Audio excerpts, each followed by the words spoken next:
Në Lin ka përfunduar faza e parë e gërmimeve për vendbanimin e lashtë Palafit, teksa profesor Adriana Anastasi konfirmon se ka patur gjetje të reja si gardh rrethues dhe jo vetëm.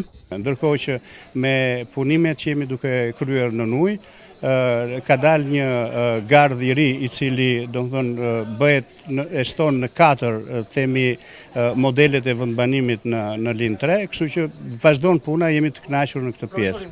Për arkeologun Ilir Gjipali, rëndësia e këtyre gjetjeve është e madhe, pasi rikonfirmon se ky vendbanim është më i lashti në Europë. Njëherë në pikpamje të vendbanimeve liqenore është vendbanimi më i vjetër, jo në Shqipëri edhe në Ballkan, po në Europë.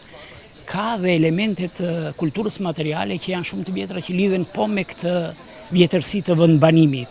Njëherë është një investim i jashtëzakonshëm, prerë mijëra trunje për të ndërtuar atë platformën ku ngrihen banesat, edhe pastaj aktiviteti tjetër e plotëson më së miri këtë për të treguar si jetonin njerëzit në atë kohë 8000 vjet përpara. Në këtë sesion mori pjesë edhe ambasadorja zviceriane në Shqipëri. Për ne si ambasade Zvicrës në Shqipëri është shumë i rëndësishëm bashkëpunimi i ekspertëve të arkeologjisë nga Universiteti i Bernës me arkeologët e Shqipërisë në një bashkëpunim që po zhvillohet tashmë prej disa vitesh. Kanë bërë shumë zbulime të rëndësishme për historinë e lashtë të këtij liçeni të vjetër të Ohrit në Pogradec. Për ne është shumë më mirë që shohim këtë lloj bashkëpunimi mes ekspertësh, me trajnime të përbashkëta dhe shkëmbime njohurish që tregon se ka një potencial të madh turizmi. Unë jam shumë i lumtur që jam këtu në Lin.